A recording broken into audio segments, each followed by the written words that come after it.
Leirang ama satlabadi khoimu inba mahausani. Urakta lotuna satba leirang oirabasu. Leirang dugi lenam thirakani. Asomdana mabungna pakhatli. Pakhang masasina thongalda nupi sangli. Awabaga khangdra male nokmi tauri. Macha kiganu ko. Karam tawni sidi nangna kiba phanaba. Aina nangbu sangli khangdabanina nangbu hauzik kiramgadrane. Mayom lomdana chapthase thayengi. Wal sasinda yaridori sidi. Natradi ayyumda minute ama fana leiba ngamoidori. Ivaidasu thabak chattaba yadabanine. Mama dudang leiramlabadi wakhalse kayada nungaigadaba. Macha aibu nangna tomta lei khanglaga nathanta hundoklamlaga kamai chalo haino. Mapunsigi adugumba wakhanbu khalamkhiroi. Manegi kolsu lai Daniel paide. Adoi mahut masindu sugatuna ngangli. Kre phone jisu. Ibaiduna kadai dirayno khangdim. Masal nupi si hundoklamli haibaga kauthokai. Nupi unar lebra kaino. Makhut khudangda masana na seriba gari duda yengi. Karino pungjide. Nungti sumai sum thadolaga thamijalo. Tanzada isal masagi thongalda gari ama thousand khibadu munna yengi. Oh, hello male. Wayam sangi. Siwerde so han khiba yaridana. Yumduda nakfet yengse. Macha ngasigidi ai chalage. Hayeng ayung annam lake ko. Buledo thauduna chakhi. Nganbado masamau sengdokluraba matung phamungda hibbi. Kana amana yelaktanaba haiduna thongsulon silamlabani. Ngasidi ka hena wari thabak mayam sida. Thongdo kokok thilai. Nganba tasinadre ma kanimada taningba phawdrabani. Thongdo thilambadagi koba amasu yausalei. Dada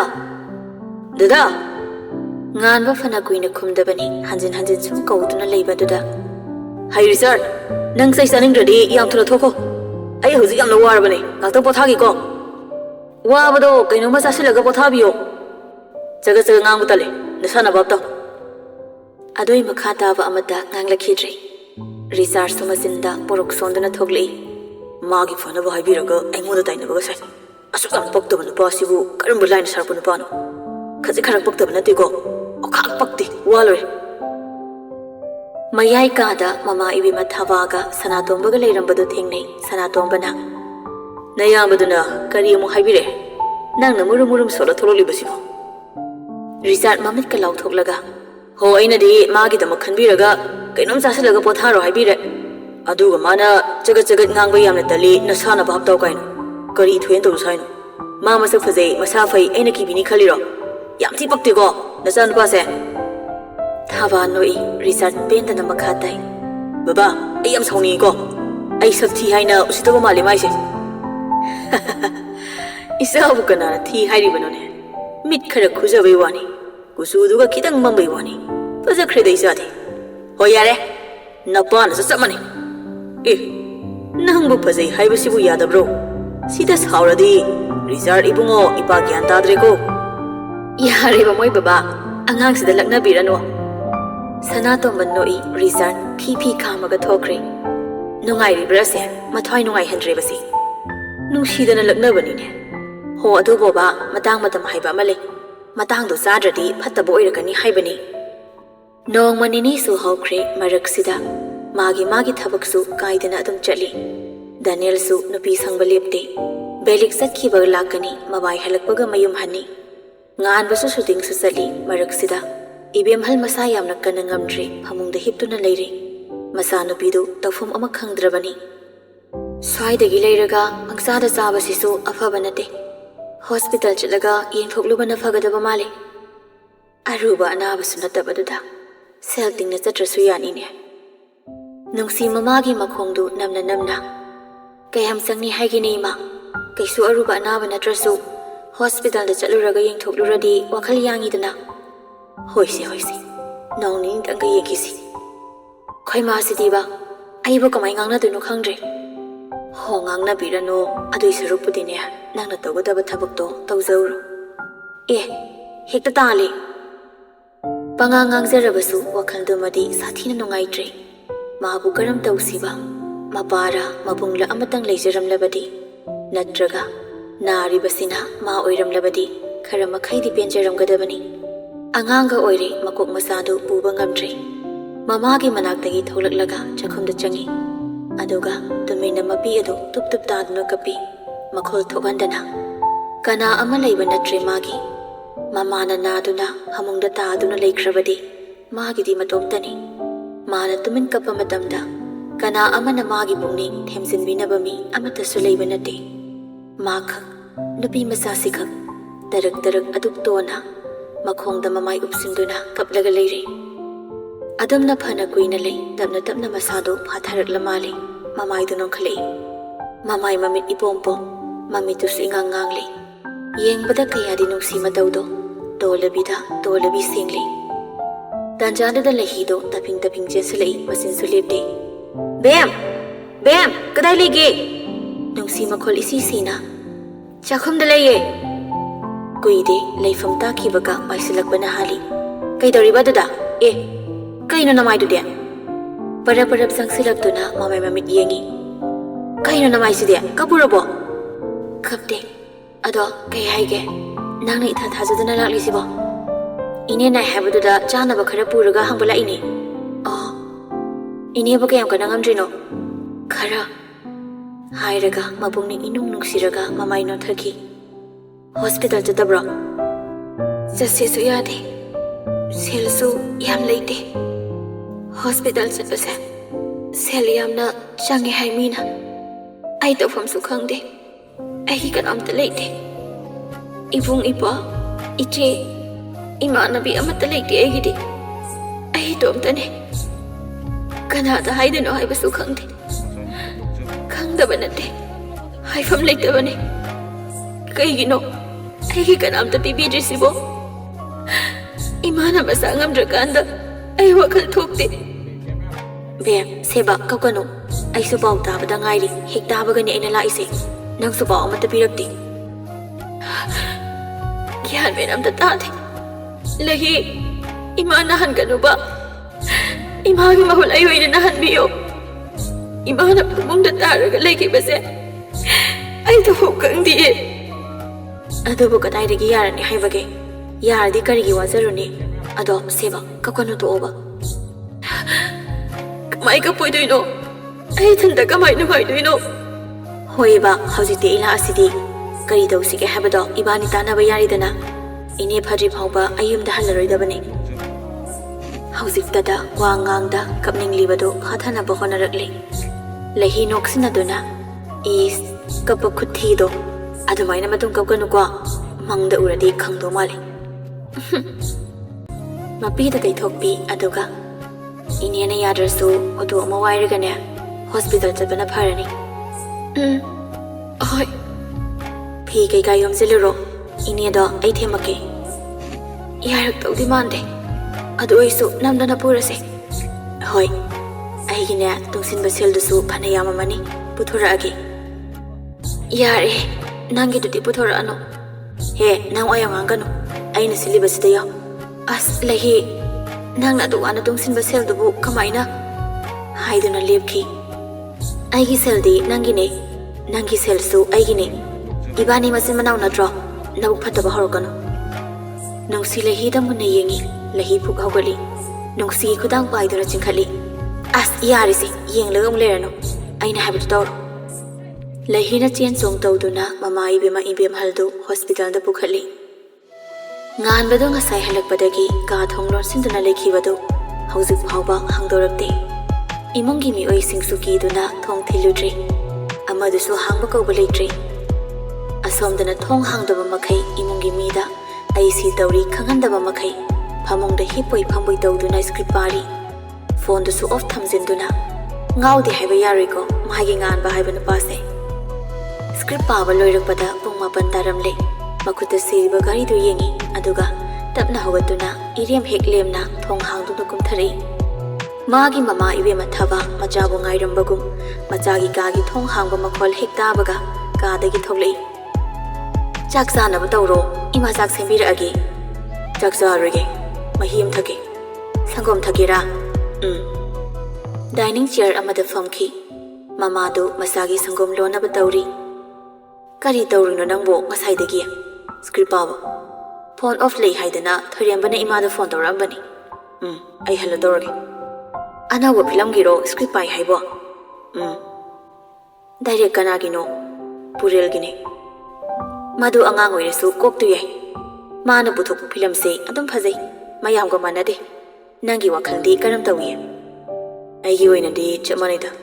Amana su yende, amana su tade. Magi maong ne.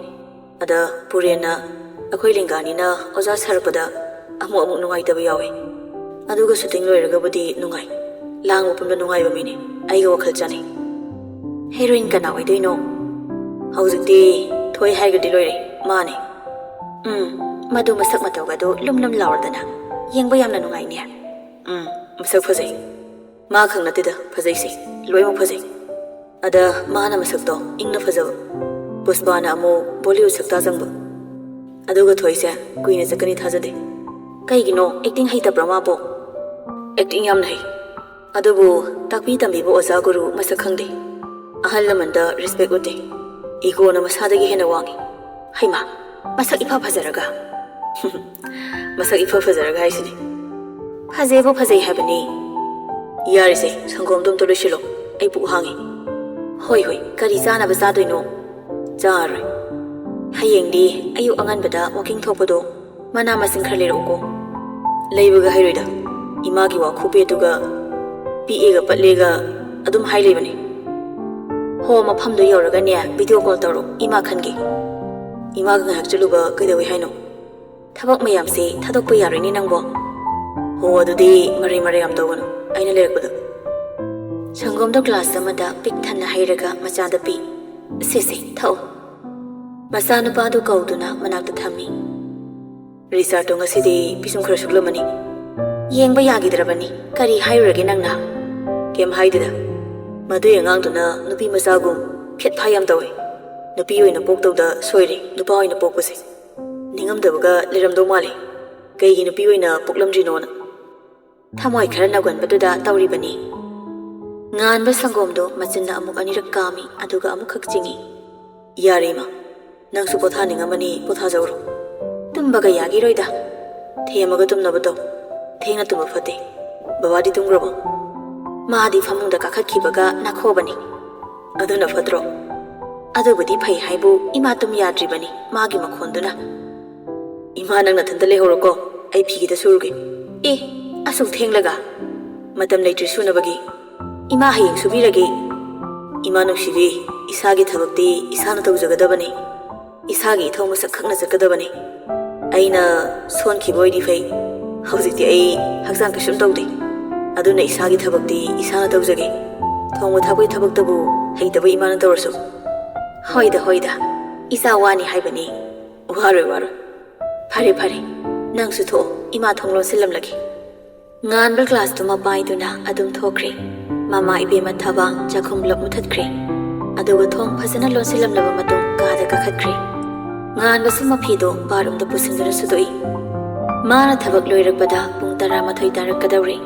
13 ga sidi magidi kisu nadrabani. Thabak loibaga magi skin care amuk tawri aduga famungda sangduna phone do on tawi. Pung thengega kauthokduna magumna ahingda lai saramgani khanduna phone tawsili amadu pak pairakti. Ring talamdai pairi makhol isi sina. Tumabo. Kay haigen torokono. Handakti khondu kantak. Kariya. Migi tungu thugai kay call toraga kay haigi torokono aisibu isriro. Nasai call yam torame haise aramla pawaidira dude. Thoiremba tumlambadu fu hogatuna fami. Ngan bana kadawra habano. Nang dongna hing tumdeba mi malor boisa. Ai tumba yadre. Nasai ke kedor leiba. Halakpang hayak pothare. Aduga script ang pare. Punga pantare. Loibado. Adagi mamada sagom semale. Wari khrasu sanare. Ada hairapane. Nang call torame habdo. Pisu sure. Loida ngairi. Da wadabana thawloradi tumayare. Aisa tangkhayama nang oijaragero. Yaye. Actingi matang doige. Haibadi celebrity oige ba. Aduga thoigam tang kumina gisini. Ain khalisi. Nangso isay makungiro hanbay. Chalay! Ay suwayroi wasi warim. Sum hairi ba hayabdune. ꯑꯩꯅ ꯉꯝꯗꯧ ꯊꯕꯛ ꯅꯠꯇꯦ ꯗꯥꯏꯔꯁꯨ ꯌꯥꯗꯦ ꯐꯤꯒꯔꯁꯨ ꯌꯥꯗꯦ ꯑꯦꯛꯇꯤꯡꯁꯨ ꯌꯥꯔꯣꯏ ꯀꯗꯥꯏꯋꯥꯏꯗꯅꯣ ꯑꯩ ꯌꯦꯡꯗꯣꯏꯁꯦ ꯅꯪꯒꯤꯁꯦ ꯀꯩꯗꯧꯔꯦ ꯍꯥꯏꯅꯣ ꯐꯤꯒꯔꯒꯤꯗꯤ ꯆꯥꯕꯗꯣ ꯈꯔ ꯍꯟꯊꯅ ꯆꯥꯕꯗ ꯌꯥꯔꯦ ꯑꯗꯩ ꯑꯦꯛꯇꯤꯡꯗꯨꯁꯨ ꯍꯩꯔꯒ ꯄꯣꯛꯂꯛꯄ ꯀꯅꯥꯕꯨ ꯂꯩꯒꯦ ꯑꯩꯁꯨ ꯍꯩꯕ ꯅꯠꯇꯦ ꯑꯁ ꯁꯤ ꯋꯥꯁꯤ ꯇꯣꯛꯑꯁꯤꯗ ꯀꯥꯎꯕ ꯀꯥꯎꯋꯦ ꯀꯩ ꯑꯔꯨꯕ ꯋꯥꯒꯤꯅꯣ ꯅꯪꯅ ꯑꯩꯉꯣꯟꯗ ꯀꯣꯜ ꯇꯧꯔꯛꯏꯕꯣ ꯅꯪꯉꯣꯟꯗ ꯀꯣꯜ ꯇꯧꯔꯛꯄ ꯌꯥꯗ꯭ꯔꯥ ꯍꯥꯏꯁꯦ ꯌꯥꯏꯗ ꯑꯗ ꯑꯩ ꯑꯣꯐ ꯊꯝꯕꯩ ꯏꯃꯥꯅ ꯇꯧꯔꯛꯑꯦ ꯍꯥꯏꯕꯗꯨꯗ ꯑꯔꯨꯕ ꯂꯩꯕ꯭ꯔꯥ ꯈꯟꯕꯩꯅꯦ ꯂꯩꯇꯦ ꯑꯗꯨꯗꯤ ꯊꯝꯃꯦ ꯍꯥꯏꯗꯨꯅ ꯐꯠ ꯊꯝꯈꯤ ꯃꯈꯨꯠꯇꯤ ꯇꯨꯈ꯭ꯔꯕ ꯀꯣꯜꯗꯨ ꯅꯝꯂꯒ ꯃꯥꯒꯤ ꯍꯧꯅꯕꯤ ꯑꯣꯐ ꯊꯝꯗꯨꯅ ꯇꯨꯝꯈꯤ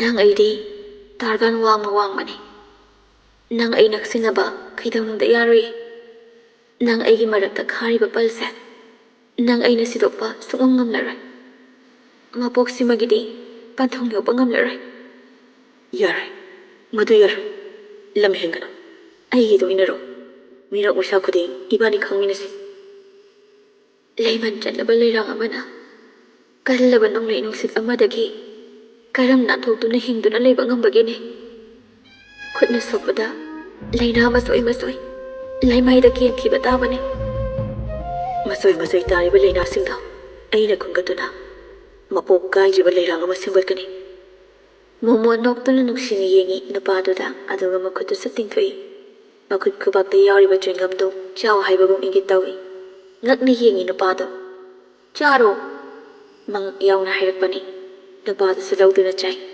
ꯃꯤꯅꯤꯠ ꯈꯔ ꯇꯨꯃꯤꯟꯅ ꯂꯩ ꯅꯨꯄꯥꯗꯨꯁꯨ ꯁꯥꯏ ꯅꯨꯄꯤꯗꯨꯅ ꯅꯣꯛꯃꯤ ꯑꯣꯊꯣꯛꯄꯤꯌꯣ ꯅꯨꯄꯥꯗꯣ ꯉꯛꯂꯤ ꯑꯗꯨꯝ ꯑꯣꯊꯣꯛꯈ꯭ꯔꯦ ꯇꯥꯔꯤꯕ ꯆ꯭ꯋꯤꯡꯒꯝ ꯑꯁꯥꯏꯕꯗꯨꯗ ꯈꯨꯠ ꯊꯤꯜꯂꯤ ꯑꯁꯦ ꯈꯨꯟꯗꯨꯅ ꯑꯃꯨꯛ ꯆꯥꯕꯤꯌꯨ ꯕꯦꯝ ꯆꯥꯕꯤꯌꯨꯅꯦ ꯅꯣꯛꯃꯤ ꯑꯗꯨꯃꯛ ꯍꯥꯏꯔꯛꯄꯅꯤ ꯅꯨꯄꯥꯗꯨ ꯆꯥꯗꯦ ꯈꯨꯟꯕꯁꯨ ꯇꯧꯗꯦ ꯑꯗꯨꯕꯨ ꯌꯥꯝꯅ ꯃꯨꯟꯅ ꯌꯦꯡꯗꯨꯅ ꯂꯩ ꯅꯨꯄꯤꯗꯨ ꯑꯐꯦꯠ ꯇꯧꯅ ꯇꯨꯡꯒꯤ ꯈꯟꯗꯅ ꯉꯥꯏꯍꯥꯛꯀꯤ ꯋꯥꯈꯜ ꯈꯟꯕꯤꯒꯅꯨ ꯆꯤꯟꯕꯥꯅ ꯍꯥꯏꯔꯤꯕꯗꯣ ꯊꯃꯣꯏꯗꯨꯅ ꯀꯌꯥꯃꯨꯛ ꯌꯥꯅꯤꯡꯉꯤ ꯍꯥꯏꯕꯅꯆꯤꯡꯕ ꯀꯌꯥ ꯑꯃ ꯊꯤꯒꯠꯈꯣ ꯆꯠꯈ꯭ꯔꯦ ꯅꯨꯄꯤ ꯃꯆꯥꯗꯨ ꯃꯇꯨꯡ ꯑꯣꯟꯊꯣꯛꯇꯨꯅ ꯇꯥꯟꯅꯒꯦ ꯈꯜꯂꯕꯁꯨ ꯇꯥꯟꯅꯕ ꯉꯝꯗ꯭ꯔꯦ ꯃꯈꯣꯡꯗꯨ ꯐꯥꯖꯤꯟꯈꯤꯕꯒꯨꯝ ꯅꯨꯄꯤꯗꯨ ꯐꯤꯕꯝ ꯃꯨꯔꯇꯤ ꯐꯖꯩ ꯄꯤꯛꯇꯛ ꯆꯤꯡꯇꯛ ꯅꯨꯄꯤ ꯑꯃꯒꯤ ꯆꯞ ꯆꯥꯕ ꯐꯤꯒꯔꯅꯤ ꯃꯁꯝꯗꯨꯅ ꯈ꯭ꯋꯥꯡ ꯍꯤꯂꯞ ꯁꯥꯡꯉꯤ ꯅꯨꯄꯥꯗꯨ ꯃꯔꯝ ꯈꯪꯗ ꯃꯃꯤꯠꯇꯒꯤ ꯃꯄꯤ ꯑꯃꯈꯛ ꯁꯤꯟꯊꯈꯤ ꯃꯈꯨꯠꯇꯨꯅꯁꯨ ꯇꯩꯊꯣꯛꯂꯨꯗ꯭ꯔꯤ ꯃꯈꯨꯠ ꯊꯥꯡꯒꯠꯅꯤ ꯍꯥꯏꯕ ꯐꯥꯎꯕ ꯈꯪꯗ꯭ꯔꯕꯒꯨꯝ ꯇꯨꯃꯤꯟꯅ ꯂꯩ ꯗꯗꯥ ꯗꯉꯥꯟꯕ ꯍꯧꯒꯠꯂꯣ ꯊꯦꯡꯉꯦ ꯅꯨꯡꯉꯥꯏꯅ ꯃꯪꯂꯒ ꯇꯨꯝꯂꯝꯕ ꯅꯨꯄꯥꯗꯣ ꯈꯨꯀꯧꯗꯨꯗ ꯃꯃꯤꯠ ꯈꯪꯁꯤꯡ ꯁꯤꯡꯉꯤ ꯐꯨꯛ ꯍꯧꯒꯠꯇꯨꯅ ꯐꯝꯃꯤ ꯋꯥꯜ ꯀ꯭ꯂꯣꯛꯇꯨꯗ ꯌꯦꯡꯉꯤ 6 AM ꯃꯃꯤꯠ ꯃꯅꯥ ꯆꯞ ꯌꯨꯡꯉꯤ ꯑꯗꯨꯒ ꯃꯪꯅꯦꯅ ꯑꯣꯟꯊꯣꯛꯄ ꯃꯪ ꯑꯃ ꯍꯦꯛ ꯃꯪꯂꯨꯗꯅ ꯃꯤꯀꯞ ꯊꯣꯛꯂꯨꯗ꯭ꯔꯦꯗꯅ ꯗꯗꯥ ꯍꯣ ꯗꯗꯥ ꯇꯥꯗꯕ꯭ꯔꯣ ꯈꯨꯝꯂꯨꯗ꯭ꯔꯦ ꯃꯗꯨꯏ ꯃꯍꯨꯠ ꯋꯥꯁꯔꯨꯝ ꯆꯪꯈ꯭ꯔꯦ ꯃꯄꯥꯟꯗꯅ ꯑꯃꯗꯨ ꯏꯁꯧ ꯂꯥꯡꯂꯤ ꯁꯤꯔꯖꯥꯠꯂꯣ ꯃꯁꯤ ꯍꯦꯔꯣꯁꯤꯕꯣ ꯉꯔꯥꯡꯗꯒꯤ ꯃꯥ ꯑꯩꯉꯣꯟꯗ ꯌꯥꯝ ꯁꯤꯡꯅꯔꯤꯌꯦ ꯑꯩꯅ ꯁꯥꯎꯔꯦꯅ ꯁꯥꯎꯕꯤꯗꯕꯁꯤꯗ ꯃꯅꯥ ꯁꯤꯡꯈ꯭ꯔꯕ ꯅꯨꯄꯥꯅꯦ ꯉꯁꯥꯏꯅ ꯑꯩꯅ ꯀꯧꯔꯤꯁꯦ ꯇꯥꯔꯝꯃꯅꯦꯕ ꯈꯨꯝꯃꯛꯄ ꯌꯥꯗ꯭ꯔꯁꯤꯅꯤꯗ